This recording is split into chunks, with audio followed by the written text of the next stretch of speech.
Pasalnya, tidak semua sanggahan yang diajukan oleh pelamar CPNS dan P3K 2023 diterima oleh panitia seleksi. Nah, seperti juga bukan berarti pelamar melengkapi atau memperbaiki atau mengubah kesalahan yang dilakukan oleh pelamar.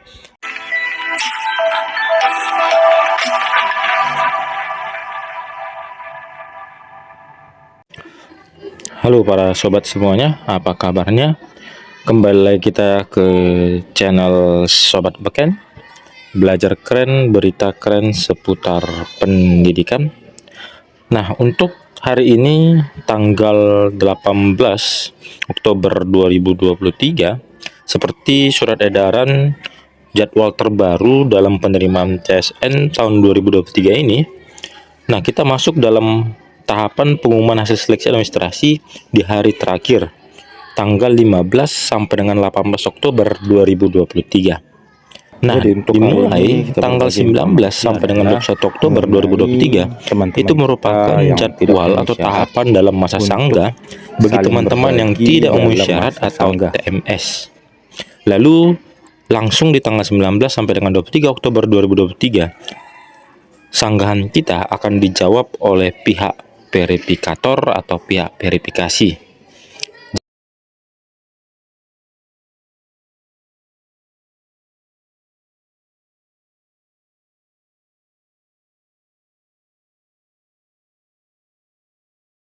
Nah, dilansir dari ayubandung.com, inilah sanggahan pelamar CPNS dan P3K 2023 yang bisa ubah status lolos seleksi administrasi. Maksudnya, bagi teman-teman yang tidak memenuhi syarat, nah ini dia contoh sanggahan yang bisa mudah-mudahan mengubah status teman-teman menjadi lolos seleksi administrasi yang awalnya tidak memenuhi syarat. Berikut sanggahan pelamar CPNS dan P3K 2023 yang berpeluang mengubah status menjadi lolos seleksi administrasi. Sanggahan tersebut bisa dilakukan oleh pelamar CPNS dan P3K 2023 yang tidak lolos administrasi.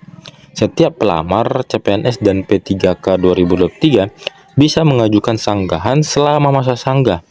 Nah, sesuai dengan jadwal yang sudah diedarkan atau jadwal yang sudah ditentukan.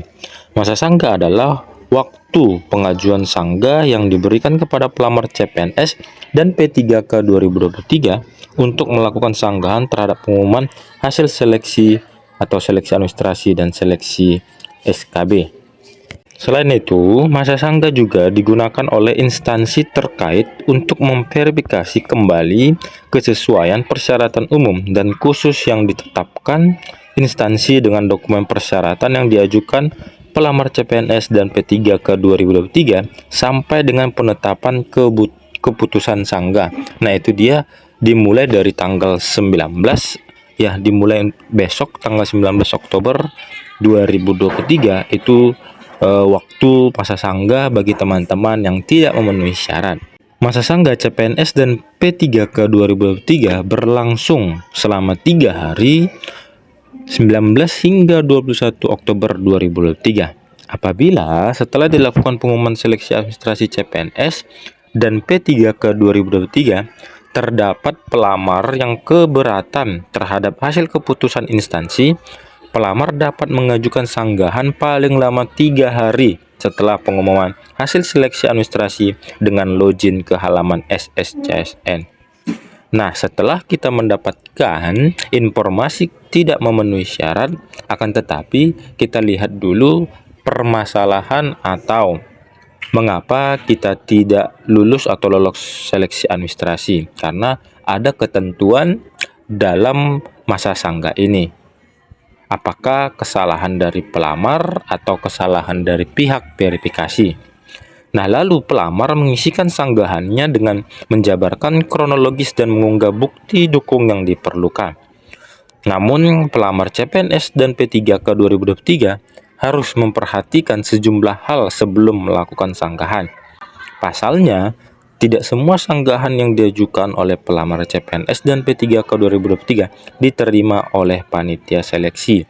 Nah, seperti yang saya jelaskan sebelumnya, tidak semua itu bakal diterima oleh panitia seleksi atau pihak verifikasi. Sanggahan juga bukan berarti pelamar melengkapi atau memperbaiki atau mengubah kesalahan yang dilakukan oleh pelamar. Apabila pelamar sudah menyadari kesalahan dokumen, maka tidak disarankan untuk melakukan sanggahan. Oke, jadi kalau kesalahannya dari kita sendiri atau pihak pelamar, maka tidak disarankan untuk melakukan sanggahan karena itu tidak akan mengubah atau tidak diterima oleh pihak panitia seleksi. Jadi, pihak BKN selaku panitia seleksi CPNS dan P3K 2003 bisa saja menolak sanggahan dari pelamar. Untuk itu, pelamar CPNS dan P3K 2023 harus memiliki alasan sanggah yang benar, realistis, dan tidak mengada-ngada. Nah, ini cara mengajukan masa sanggah. Pelamar CPNS dan P3K 2023 dapat mengajukan sanggah hingga 21 Oktober 2023 dengan cara sebagai berikut.